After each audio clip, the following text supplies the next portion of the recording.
I'm going to talk about a study we did on Rwanda, and we compared the cost of introducing 3 different vaccines. So this is different from the other studies that we're talking about, the cost of introducing new vaccines. And the other thing is that we've developed some costing tools, and we actually used one of the costing tools in this this study. So I'm going to talk about some of the what we learned from this. Okay, so just quickly, I'm going to talk a little bit about the use of costing tools for estimating introduction of new vaccines, characteristics of costing tools, methods of analysis, data collection, and our example. Okay, so we've developed 4 costing tools now. So, and some of these are still in process. So the first costing tool we developed was the C4P, which is about the cost of introducing HPV vaccination and also screening and treatment for cervical cancer. The second tool we developed is looks at the cost of introducing influenza vaccine, and so far we've developed it for calculating vaccine for pregnant women, but now we're going to be adding in other populations. The third tool is to look at the cost of introducing oral cholera vaccine. And then the last tool that we're just developing right now is to look at the cost of introducing RTSS, the vaccine against malaria.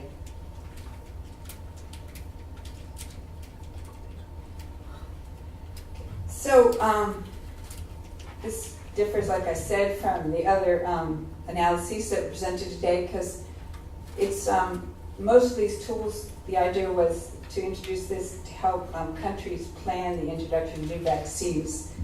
So it's usually, the costing is prospective, but it's also, sometimes we use it also for, to cost out a vaccine that's already been introduced. So sometimes we've used retrospective data, and so you can take this data either for planning purposes, for costing, or you could use this as part of the cost effectiveness analysis. And so what we try to do is make this user-friendly. So we try to make all the assumptions in a place where you can easily access these. You can change these easily. It's Excel-based, there's no macros. And then you can also input data at the national, regional, and local level.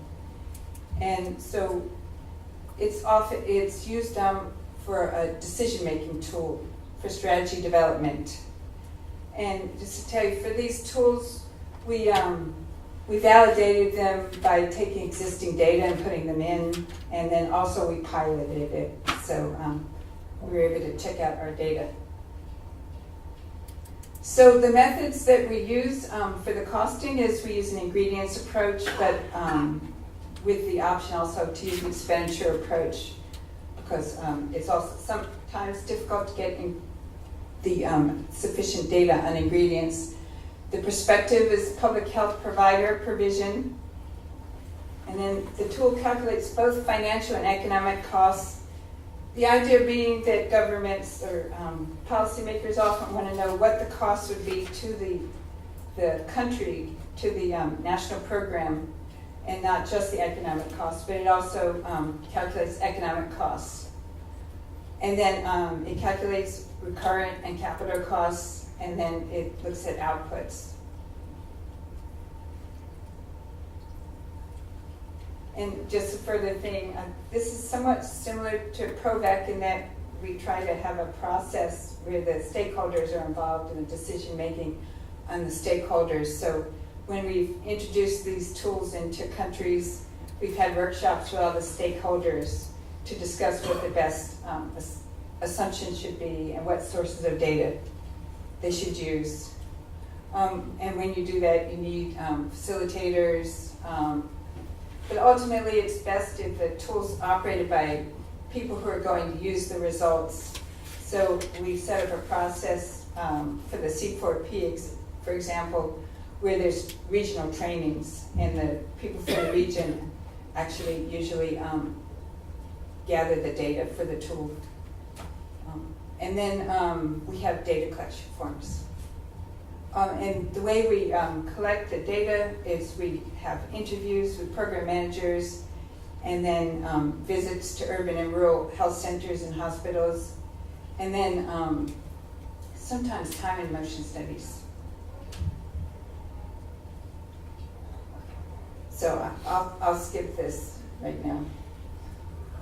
Okay, so we went into Rwanda in 2012 because at that point we were gathering data on countries that had introduced HPV vaccine, because we were trying to do a comparison of countries that introduced that vaccine. And it was an interesting case because it was the first country in Africa to introduce HPV vaccine in 2011, but they were the first country to introduce pneumococcal vaccine in 2010, and they were just getting ready to introduce rotavirus vaccine. So we thought it was a unique opportunity to collect the costs of introducing 3 vaccines. So we collected the data in 2012. And the results are published in Vaccine in 2015. So we used a combination of retrospective and prospective data. And I put the brand names of the vaccines because we found that affected the vaccine volumes and other characteristics that would affect costs. So for HPV vaccine, they were using Gardasil. For PCV, they started out using Prevnar, which it has the largest volume. It uses pre-filled syringes. They've since changed to PCV10. And then they've introduced Rototech. Okay, so some of the differences between the vaccines are, one, the target population for PCV and rotavirus are infants, and HPV vaccine is for adolescent girls, and so that was intended for 11-year-old girls. And then the service delivery strategy for PCV and rotavirus, it was fixed clinic. They deliver this through the routine vaccination. But for HPV vaccine, it was school-based, so they needed to do outreach. And then they also, for girls out of school, they also provided vaccines at fixed clinics. The number of doses was 3 for each of those, but this has since changed for Gardasil. Now it's 2 doses. So I was going to point out that the vaccine volume you can see here, this shows that it's quite different for different vaccines. So this was one factor that affected costs because cold chain needs were quite different. And then administration was different for each of these. There was a pre-filled syringe for PCV, single dose tube. For rotavirus, because it's oral vaccine, HPV was a single dose vial. And then the price per dose varied from $3.50 to $5, but the price paid to Gavi was 20 cents per dose. And as I mentioned earlier, we do interviews with program managers, the EPI team, the Ministry of Health, and in this case, we also talk to the Ministry of Education because the HPV vaccine is delivered through schools. And then we also visited health facilities in rural and urban areas to find out how much time was involved to provide the vaccines and to do the outreach.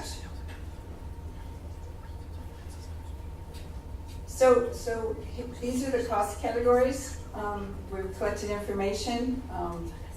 For introduction costs, we collected information on microplanning, training, and social mobilization, IEC, and then for cold chain equipment was a capital cost. And then for recurrent, we had service delivery, which was outreach, transport, and salaries. And then vaccine procurement, monitoring, evaluation, supervision, and waste management.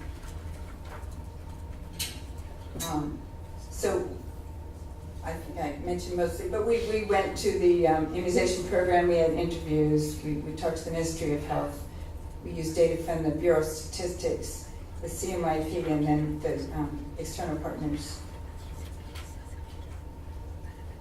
So I guess one thing I should mention, the approach we took to finding out how much it would cost, how much time was spent by health providers was to interview them on how much time they spent. And in the case of Gardasil, we found out how much time it also took to do outreach.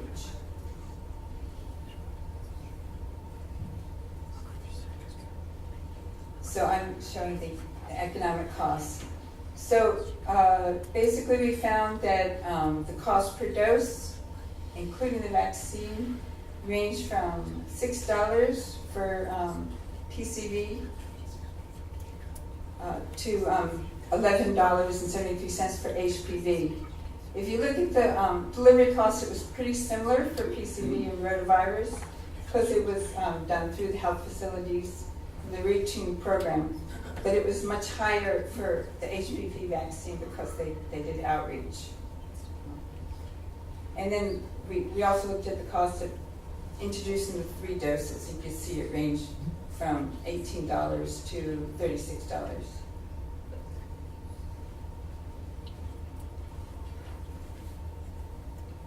And just, we were able to compare the introduction and capital costs.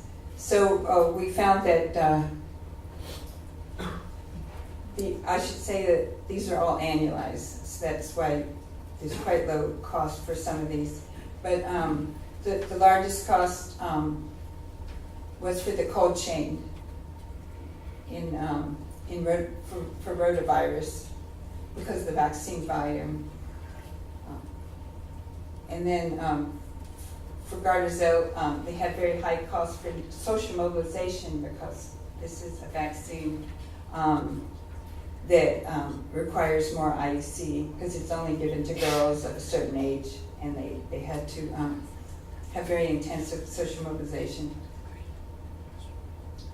And just quickly, if you look at financial costs, in this case, we didn't include salaries, but we included per diems, and we didn't include any donated costs, so that most of the I guess there's no cold chain in here. So you see Gardasil stands out because of the service delivery costs.